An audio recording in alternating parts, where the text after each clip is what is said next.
Bonjour à tous, et bienvenue à nouveau sur Amour and Vengeance. Nous avons une toute nouvelle histoire à partager avec vous. Commençons. Ma fiancée m'a demandé une pause pour voir si son ex était le bon, alors j'ai disparu. Et ce qu'elle a découvert à son retour a bouleversé son monde. Je m'appelle Liam, j'ai 30 ans, et jusqu'à récemment, je pensais épouser l'amour de ma vie, Tessa. Nous étions ensemble depuis 4 ans, et pendant la majeure partie de ce temps, j'étais convaincu que notre relation était solide. Mais maintenant, je me retrouve à me demander comment j'ai pu ne pas voir ça venir plus tôt. Tessa et moi nous sommes rencontrés grâce à un ami commun lors d'une fête d'anniversaire. Elle était drôle, confiante, et avait cette attitude directe qui me plaisait beaucoup. J'avais eu des relations avant, mais personne ne m'avait autant attiré qu'elle. Le courant est passé tout de suite. Et nous avons emménagé ensemble après 1 an. Tout semblait naturel. Nous étions sur la même longueur d'onde pour tout. Nos carrières, le mariage, l'idée de fonder une famille un jour. Elle travaillait en freelance comme graphiste, et moi dans le marketing, donc nos emplois du temps s'accordaient plutôt bien. Notre vie n'était pas extravagante, mais elle était belle. On parlait de mariage depuis un moment.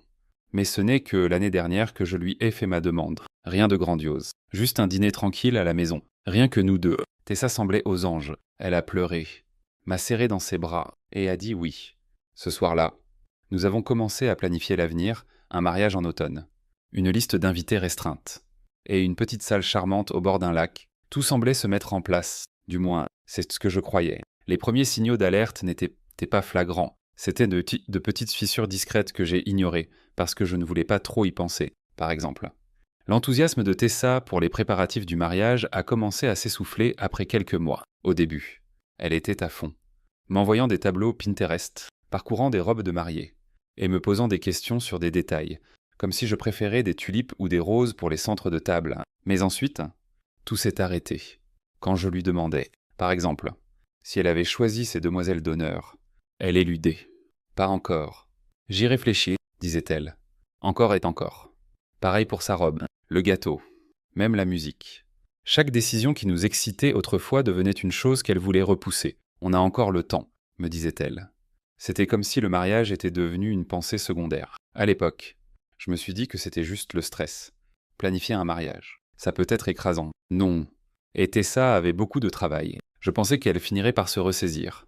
Ce que je n'avais pas compris, c'est que son manque d'enthousiasme n'était pas lié au mariage. C'était à propos de nous. La vraie claque est arrivée un soir où nous étions avec des amis. Quelqu'un a proposé ce jeu idiot de TikTok. On écoute mais on ne juge pas. Vous l'avez probablement vu. C'est ce jeu où on répond à des questions personnelles. Et tout le monde est censé rester impassible et ne pas juger. Même si tout le monde le fait quand même. Tout allait bien jusqu'à ce qu'on demande « Si vous pouviez revivre une relation, laquelle choisiriez-vous » sans même réfléchir. Tessa a répondu « Oh !» Probablement Dylan. Comme ça. Dylan. Son ex de l'université. Celui qui l'avait trompé. Dès qu'elle l'a dit, un silence gênant s'est installé dans la pièce. Elle a ri nerveusement et a essayé de se rattraper. Enfin, pas que je voudrais vraiment, c'est juste, vous savez, une grande partie de mon passé. J'avais envie de la confronter sur le champ, mais on était avec des amis. Alors j'ai laissé couler. Plus tard, quand nous étions seuls, je lui en ai parlé. C'était quoi cette histoire avec Dylan ? Pourquoi tu dirais que tu voudrais revivre cette relation ? Elle a balayé ça comme si ce n'était rien. C'était un jeu idiot. Liam, ne prends pas ça au sérieux. Elle a souri et a changé de sujet. Je n'ai pas insisté. Parce que, honnêtement, je ne voulais pas déclencher une dispute pour quelque chose qui n'était peut-être rien. Mais au fond, ça m'a marqué. Après ça, son comportement est devenu plus difficile à ignorer. Elle était plus souvent sur son téléphone, à parcourir ses messages avec un petit sourire en coin. Elle a commencé à donner des excuses vagues pour annuler des plans ou éviter de passer du temps avec moi. Désolé, j'ai beaucoup de boulot à rattraper ce soir, disait-elle. Oh, j'ai promis à ma mère de lui rendre visite ce week-end. Les excuses n'étaient pas forcément suspectes, mais elles s'accumulaient. J'avais l'impression de devenir subitement moins prioritaire. Puis est arrivé ce vendredi soir qui a tout changé. Je suis rentré tôt du travail, excité à l'idée de passer la soirée avec Tessa. Je pensais commander à manger et regarder une série, une soirée tranquille. Mais quand je suis entré, l'ambiance était étrange. Elle était assise sur le canapé avec son ordinateur. Mais elle ne travaillait pas, elle était juste là, fixant l'écran, complètement absente. « Salut, je suis rentré », ai-je dit pour briser la tension. « T'es en avance », a-t-elle répondu, comme si c'était une mauvaise chose. J'ai ignoré et je suis allé dans la cuisine pour commencer le dîner. Mais le silence dans la maison était étouffant. D'habitude, Elle me demandait comment s'était passée ma journée ou me parlait de la sienne. Mais ce soir-là, rien. Finalement, je me suis retourné et j'ai demandé. Tout va bien. Elle a fermé son ordinateur et m'a regardé. En fait, il faut qu'on parle. Et là, mon estomac s'est noué. Vous savez, cette sensation quand vous sentez que quelque chose de grave va arriver, mais que vous ne pouvez rien signifier. Pouvez rien y faire. C'était moi, debout comme un idiot avec une spatule à la main. Je me suis approché et me suis assis en face d'elle. D'accord? Qui se passe? Elle a hésité, comme si elle cherchait les bons mots, puis elle a lâché. J'ai réfléchi à nous et à Dylan. J'ai failli rire. Dylan, t'es sérieuse? Qu'est-ce qu'il vient faire là-dedans? Elle s'est mordu la lèvre et a évité mon regard. Je pense que j'ai besoin de temps pour comprendre certaines choses. Je veux faire une pause pour voir s'il reste quelque chose avec lui. Je n'en croyais pas mes oreilles. Tu veux faire une pause pour sortir avec ton ex? T'as perdu la tête? Tessa, on est fiancés. C'est pas comme ça, a-t-elle répondu rapidement, comme si elle pouvait lisser les choses. J'ai juste besoin de savoir si je fais le bon choix avec toi. Et si ça ne marche pas, je te promets que je reviendrai. C'est là que j'ai réalisé à quel point elle était audacieuse. Elle pensait que j'allais attendre tranquillement qu'elle décide si j'étais assez bien pour elle. À ce moment-là, quelque chose en moi a basculé. Je n'ai pas explosé. Je n'ai pas crié. Je suis juste resté là, à la fixer, me demandant comment j'avais pu ne pas voir ça venir. Je ne savais même pas quoi répondre au début, ma fiancée, venait de me dire qu'elle voulait faire une pause pour explorer ses sentiments pour son ex, Dylan. Qu'est-ce qu'on répond à ça? Finalement, j'ai réussi à demander « Donc, c'est quoi cette pause pour toi ?» Ma voix était calme, bien plus calme que ce que je ressentais. Elle s'est redressée, comme si elle avait répété cette conversation. Je pense qu'on a besoin d'espace pour réfléchir. Je vais prendre du temps pour voir si ce que je ressens pour Dylan est réel. Et toi, tu peux réfléchir à nous aussi. Je n'en revenais pas de son culot. Attends, ai-je dit, me penchant en avant. Tu dis que tu as besoin de sortir avec ton ex, mais que moi. Je dois réfléchir à nous. C'est quoi cette logique tordue? Tessa a soupiré. Comme si c'était moi qui étais déraisonnable. C'est pas que t'as fait quelque chose de mal. Liam, c'est juste que j'ai besoin de savoir ce que je veux. On aurait dit qu'elle avait répété ce discours, avec sa manière d'éviter mon regard. C'était comme si elle avait déjà décidé que ça allait se passer comme ça, et qu'elle attendait juste que je l'accepte. Tu te rends compte que c'est insensé? Non. Je dis, on ne met pas son fiancé en attente pendant qu'on va jouer à et si avec un mec qui t'a traité comme une moins que rien. Son visage s'est durci. Et pour la première fois, j'ai vu à quel point elle pouvait être têtue. Je ne te demande pas la permission, Liam. Je te dis ce dont j'ai besoin. Cette phrase m'a frappé autrement. Je n'étais plus seulement triste, j'étais en colère. Je me suis levé et j'ai commencé à faire les 100 pas pour me calmer. Donc quoi, Tessa? Tu vas faire tes valises et aller chez Dylan. C'est ça ton grand plan? Non, a-t-elle rétorqué. C'est pas comme ça. Je ne sais pas encore à quoi ça va ressembler, mais j'ai besoin de clarté avant d'aller plus loin. Je me le dois à moi-même de savoir si je prends la bonne décision. Tu te le dois à toi-même. Ai-je répété? Rien t'amèrement. Et ce que tu me dois à moi. Alors, on est fiancés. Tessa, on est censé construire une vie ensemble. Et maintenant tu me dis que tu veux tester ton ex pour être sûr que je suis assez bien. Je n'ai jamais dit que tu n'étais pas assez bien, a-t-elle répondu, sa voix montant. Mais si on doit passer le reste de notre vie ensemble, je dois être sûr, et là, je ne le suis pas. C'était tout. Non seulement elle voulait explorer ses sentiments pour Dylan, mais elle n'était même pas sûre de moi. Après 4 ans ensemble, après tous les projets qu'on avait faits, elle n'était toujours pas certaine. Ça m'a frappé d'un coup. Elle ne réalisait même pas à quel point sa demande était blessante et absurde. Elle pensait que c'était raisonnable, que j'allais rester là pendant qu'elle démêlait les bêtises qui lui passaient par la tête. J'ai arrêté de faire les 100 pas et je l'ai regardée. Vraiment regardée. Tu sais quoi, hein? D'accord. Ai-je dit. D'un ton neutre, prends ta pause. Elle a cligné des yeux, déstabilisée par la facilité avec laquelle j'avais accepté. Liam, je ne veux pas te faire du mal. J'ai juste besoin d'espace pour comprendre. J'ai hoché la tête, gardant une expression impassible. D'accord? Si c'est ce dont tu as besoin. Elle a hésité, comme si elle s'attendait à ce que je me batte pour elle, comme je ne le faisais pas. Elle s'est levée, a pris son ordinateur et a marmonné. Je vais rester chez ma mère un moment, ce n'est pas définitif. On parlera quand j'aurai eu du temps. D'accord. Ai-je dit simplement. Elle m'a jeté un regard, incertaine de ma réaction, puis a disparu dans la chambre. J'entendais ses affaires qu'elle fourrait dans un sac. Je suis resté sur le canapé, calme en surface, mais mon esprit bouillonnait déjà. Si elle voulait sa pause à ce point, qu'elle l'ait. Quelques minutes plus tard, j'ai entendu la porte d'entrée se refermer. Elle était partie, pensant probablement qu'elle m'avait laissé là à attendre en me demandant ce qu'elle faisait. Ce qu'elle ne savait pas, c'est que je n'allais pas rester à me morfondre. Elle pouvait vivre son fantasme. Mais j'avais mes propres plans maintenant. Je ne sais pas combien de temps je suis resté là avant de me ressaisir. La première chose que j'ai faite a été de prendre mon téléphone pour appeler mon pote Noah. Noah est mon meilleur ami depuis l'université, le genre de mec qui ne passe pas par 4 chemins. Si j'avais besoin de quelqu'un pour me dire que je n'étais pas fou de sentir ma vie s'effondrer, c'était lui. « Yo, quoi de neuf ?»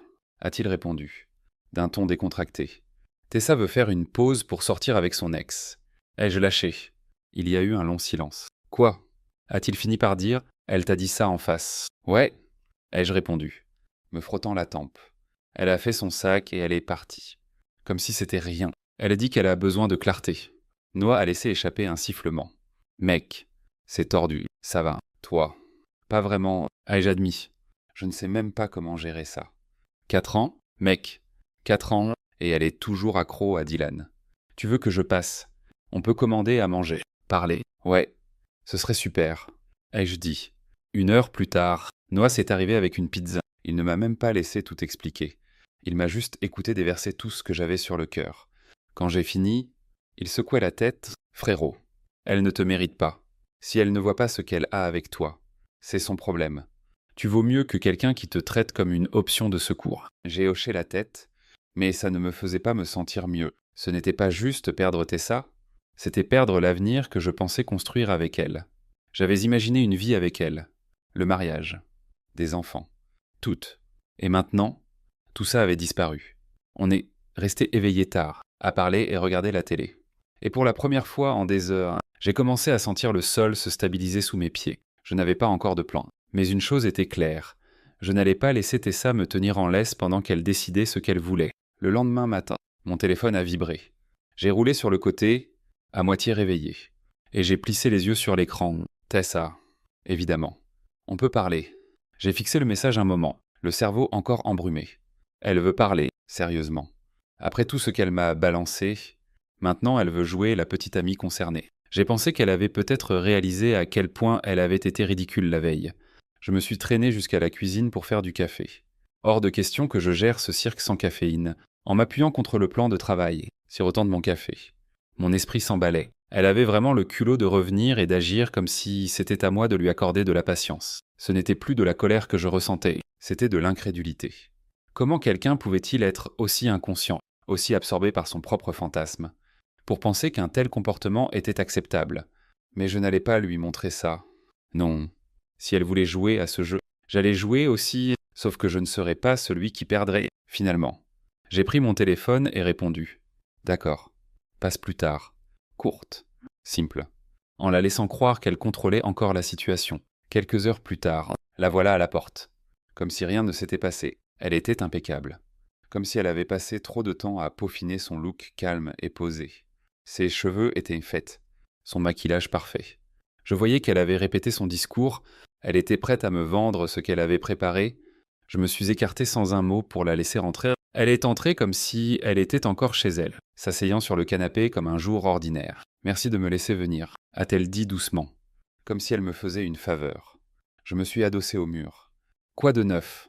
Elle a pris une grande inspiration, les mains jointes comme pour une grande performance. J'ai beaucoup réfléchi, a-t-elle commencé. Et c'était parti. Et je pense avoir trouvé une solution pour avancer. Elle a continué, son ton trop mesuré, trop répété. J'ai hoché la tête, gardant un visage neutre. « D'accord, vas-y, dis-moi. » « Eh bien, a-t-elle dit, visiblement convaincue qu'elle avait une idée géniale. Je pense que le mieux pour nous, c'est de mettre les préparatifs du mariage en pause, temporairement, pendant que je prends le temps dont j'ai besoin pour y voir clair sur tout. Comme ça, on ne perd pas tout ce qu'on a déjà fait. Et on pourra reprendre une fois que je serai sûr de nous. Je l'ai fixée, attendant la chute. Elle ne plaisantait pas. Elle pensait vraiment que c'était raisonnable. C'est ça, ton grand plan. Ai-je demandé, haussant un sourcil. Oui, a-t-elle répondu, hochant la tête comme si elle venait de résoudre une crise mondiale. C'est pratique, Liam. On a investi tellement de temps, d'efforts et d'argent dans cette relation. Je ne veux pas tout jeter à cause de quelque chose qui pourrait ne pas compter à long terme.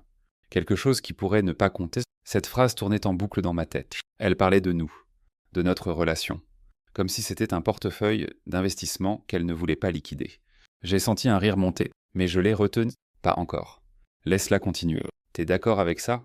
Non, a-t-elle demandé, penchant légèrement la tête, comme si elle était sincèrement surprise que je n'ai pas encore réagi. Bien sûr, ai-je dit, haussant les épaules. Ses yeux se sont posés sur moi, comme si elle doutait que j'aie accepté si facilement. Attends, t'es d'accord? Ouais, ai-je dit, gardant un ton égal, si c'est ce dont tu as besoin. Vas-y. Elle a cligné des yeux, visiblement déstabilisée. Elle s'attendait probablement à ce que je me batte, que je la supplie de rester. Au lieu de ça, je ne lui donnais rien. Je ne veux pas que tu penses que je m'en fiche, a-t-elle ajouté rapidement, essayant de combler le silence. J'ai juste besoin d'espace pour comprendre ce que je veux vraiment. Ce n'est pas définitif. Compris, ai-je dit, hochant la tête. Pendant un moment, elle m'a juste fixé, essayant de lire mon visage. Mais je ne lui donnais rien. Qu'elle marine dans son propre malaise. Elle s'est levée, lissant ses mains sur son jean. Je vais rester chez ma mère un moment, a-t-elle dit.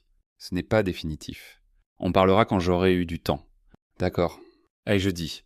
Gardant une voix neutre, elle a hésité, comme si elle voulait ajouter quelque chose. Puis elle a pris son sac et s'est dirigée vers la porte. Merci de comprendre, a-t-elle dit, s'arrêtant avant de sortir.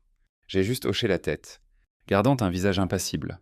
Après son départ, je suis resté là un moment, me demandant comment je ne la voyais plus comme une future épouse. Elle était partie courir après son ex, pensant vraiment que j'allais attendre qu'elle décide si j'étais assez bien pour sa petite vie parfaite. Mais elle n'avait rien compris. Ce n'était plus sa décision. Je me suis approché de la fenêtre et j'ai regardé sa voiture quitter l'allée. Elle devait se sentir soulagée, pensant qu'elle avait gagné du temps pour régler ses affaires avec Dylan. Qu'elle pense ça. La vérité, c'est que j'avais déjà pris ma décision. Je n'allais pas me battre, ni supplier pour quelqu'un qui pensait que c'était acceptable de me mettre en attente pendant qu'elle explorait ses doutes. Elle pouvait avoir sa pause, elle pouvait avoir Dylan. J'en avais fini avec ces jeux. Le plus drôle, c'est que je ne me sentais même plus en colère. Je me sentais libre. C'était comme si un interrupteur s'était déclenché dans ma tête. Tout ce temps, je m'étais inquiété de ce qu'elle voulait, de ce dont elle avait besoin, de comment je pouvais arranger les choses. Mais maintenant, c'était à propos de moi. Je me suis assis sur le canapé. Je pouvais déjà entendre sa voix dans ma tête. Dans quelques semaines ou mois, essayant de revenir en douceur. J'ai fait une erreur. Liam. J'avais besoin de clarté. Mais maintenant, je vois ce que je veux vraiment. Trop tard. La vie ne fonctionne pas comme ça. Je n'avais aucune intention de rester là à attendre qu'elle revienne. Ce n'était pas une question de jouer ou de se venger. C'était une question d'avancer. Elle avait fait son choix. Et moi aussi, j'ai passé la semaine suivante à mettre les choses en route. Ce n'était pas une question de vengeance. C'était une question de faire table rase de toutes ces traces et de reprendre le contrôle. J'ai commencé par les préparatifs du mariage. J'ai pris mon ordinateur et j'ai tout annulé. La salle, le photographe, le traiteur. Tout devait disparaître. Certains acomptes n'étaient pas remboursables. Mais peu importe. Ce n'était pas une question d'argent. C'était une question de clore ce chapitre pour de bon. En cliquant sur les emails, je ne pouvais m'empêcher de sourire.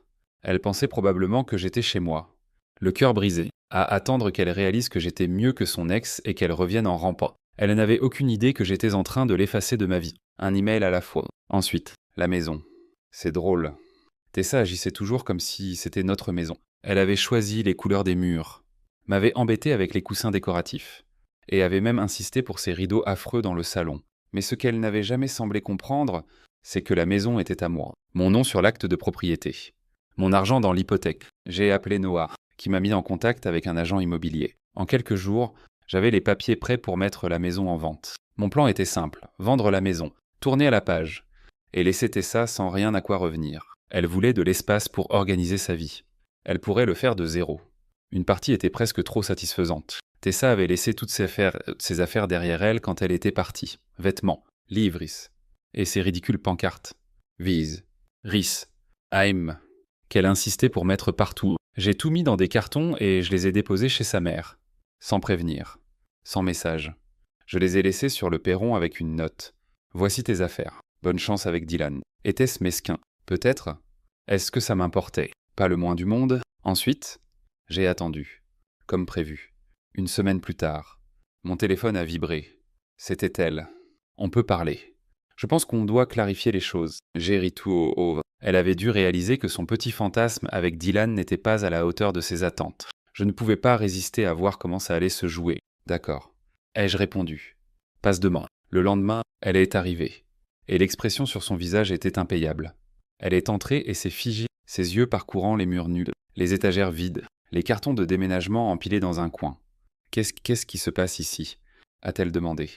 La voix tremblante. Je vends la maison. Ai-je dit nonchalamment, comme si je parlais à un voisin. Appuyé contre le plan de travail, sa mâchoire s'est décrochée. Tu quoi? Tu vends notre maison. Ce n'est pas notre maison. Tessa. Ai-je dit, laissant les mots faire leur effet. C'est la mienne. Et je n'ai plus besoin d'autant d'espace. Elle m'a fixé comme si je l'avais giflé. Pourquoi tu ne m'as rien dit? Pourquoi l'aurais-je fait? Tu es parti. Souviens-toi. Ai-je dit, gardant un ton calme, son visage a blêmi. Attends. Donc tu planifiais ça. Tu passais à autre chose? J'ai haussé les épaules. Qu'est-ce que j'étais censé faire? Rester là à attendre que tu reviennes. Elle a secoué la tête, sa voix montant. Liam. Non.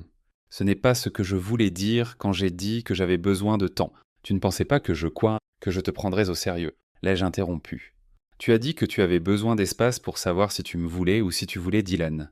Alors je t'ai donné cet espace. Elle a fait un pas vers moi, la voix tremblante. Mais je ne voulais pas dire ça comme ça. Je pensais que tu comprendrais. Je n'ai pas rompu. J'ai juste eu besoin de clarté.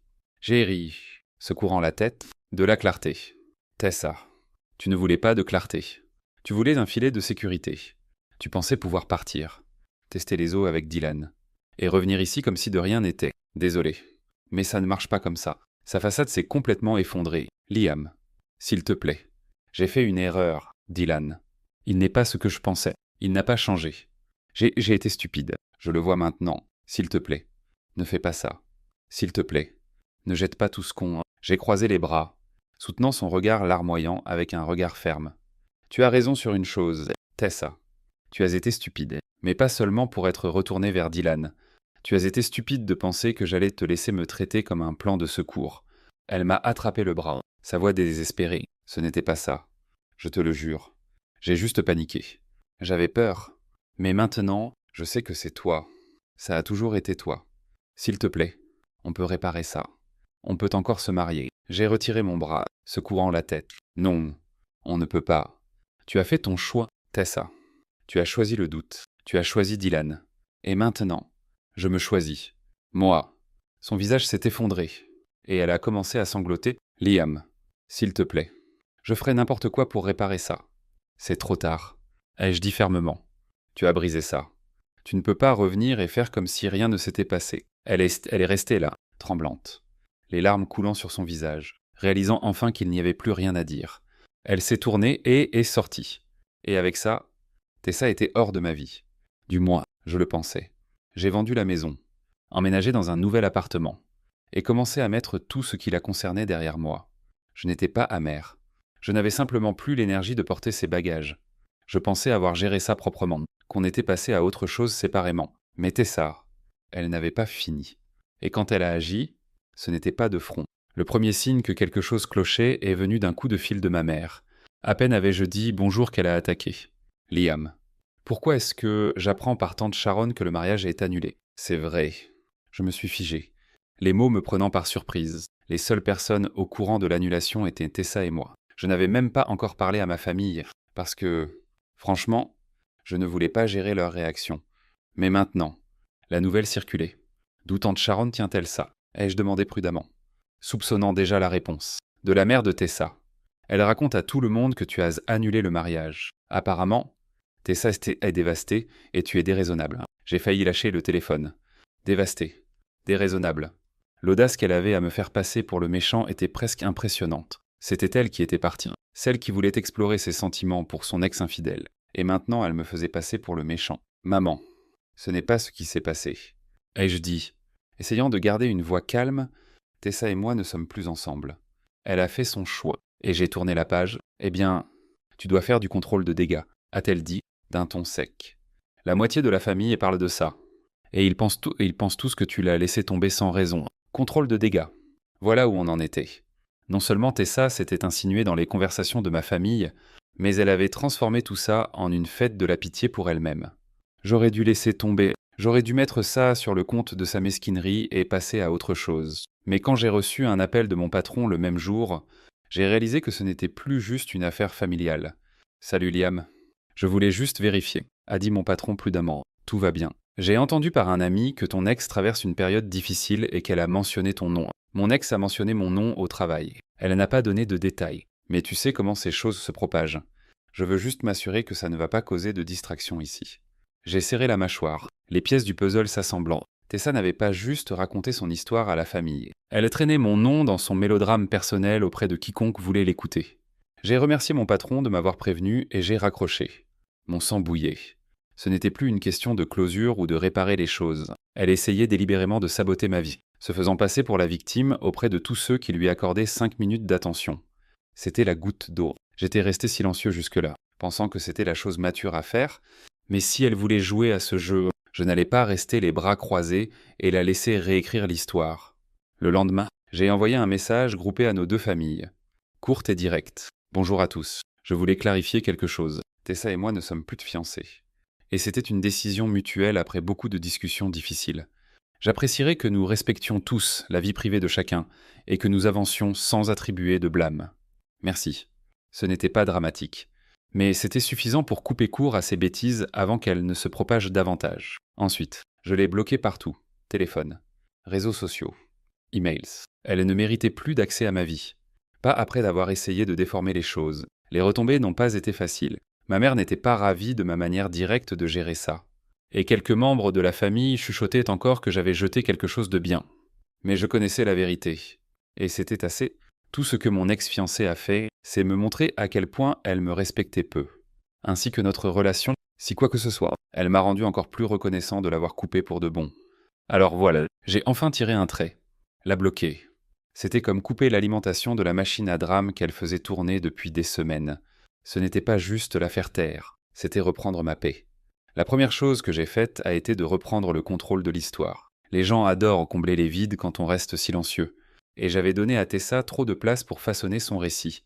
Alors, j'ai appelé les gens dont l'opinion comptait pour moi, mes amis proches, mes frères et sœurs, et ma mère. J'ai tout expliqué. Sans fioriture, juste les faits. Écoute, maman, ai-je dit autour d'un café. Je n'ai pas jeté quelque chose de bien. Elle m'a largué pour son ex, pointe finale. J'ai essayé d'être civil, mais elle répand des histoires comme si elle était la victime. Je ne vais pas la laisser salir mon nom. Maman m'a lancé son regard désapprobateur classique, celui qui pouvait faire sentir à un adulte comme un ado grondé. Je comprends. Liam, mais tu aurais pu être plus diplomate. Diplomate.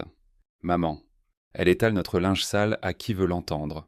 J'en ai fini d'être gentil. Ça a semblé faire tilt pour elle. Elle a soupiré. C'est dans enfin.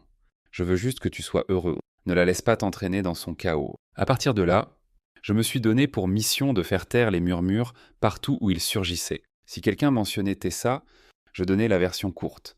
Ça n'a pas marché. Et elle n'est pas la personne que je pensais. Fin de l'histoire. La plupart des gens ont compris et ont laissé tomber. Mais certains avaient besoin d'un peu plus de fermeté. Comme mon cousin Marc, qui m'a coincé lors d'un barbecue familial. Hé mec, j'ai entendu dire que t'as laissé Tessa en plein. C'est quoi l'histoire? Je l'ai fixée, à peine croyant son audace. T'as mal entendu. Marc, elle m'a plaqué pour aller explorer avec son ex. Si tu veux l'histoire complète, demande-lui. Je ne joue pas au jeu des ragots. Il a vite reculé après ça. Pendant que je nettoyais ce bazar social, j'ai aussi dû gérer le travail. Mon patron, heureusement, était cool à ce sujet. Je lui ai expliqué la situation en privé, insistant sur le fait que ça n'affecterait pas mon travail. Il a hoché la tête et a dit « Je me doutais qu'il y avait plus que ça.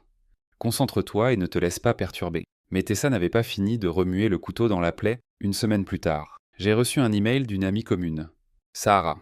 Elle ne prenait pas parti, mais elle sentait le besoin de partager quelque chose. « Salut Liam.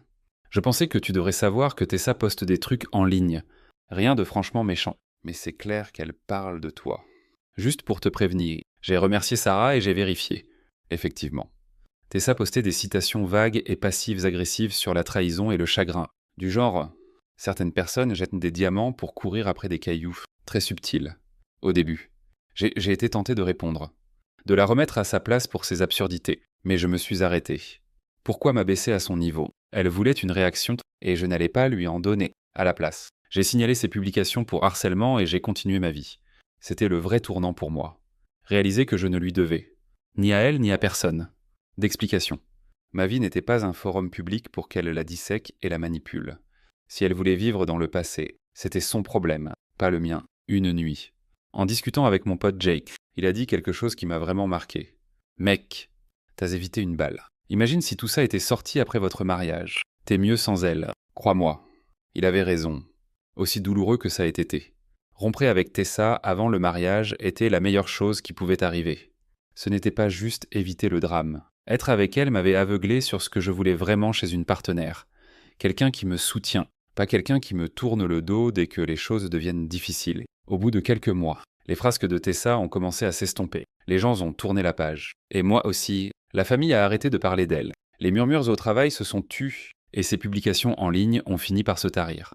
C'était comme si elle avait enfin réalisé qu'elle ne pouvait pas continuer à exploiter la situation pour attirer la pitié. J'aimerais dire que je lui ai pardonné, mais honnêtement, je ne l'ai pas fait, et c'est ok. Tout tort ne doit pas être pardonné pour être laissé derrière. Je ne la déteste pas. Je m'en fiche. C'est tout. La vraie closure est arrivée quand j'ai réalisé que je n'attendais ni ses excuses, ni que les gens prennent mon parti. Je vivais ma vie pour moi, pas pour la validation des autres. Donc, je suppose que tout ce que je veux dire, c'est que parfois, les décisions les plus dures sont celles qui vous sauvent. Couper les ponts avec Tessa n'a pas été facile, mais c'était nécessaire. Ça m'a appris à faire confiance à mon instinct, à me défendre, et à ne jamais me contenter de moins que ce que je mérite, en y repensant. Je ne regrette rien. Je suis dans un meilleur état, mentalement, émotionnellement, et même physiquement. La vie est trop courte pour la gaspiller avec des gens qui ne vous valorisent pas. J'en m'en sente pas. Et s'il y a une chose que j'ai apprise, c'est que la meilleure revanche n'est pas de se venger, c'est de bien vivre.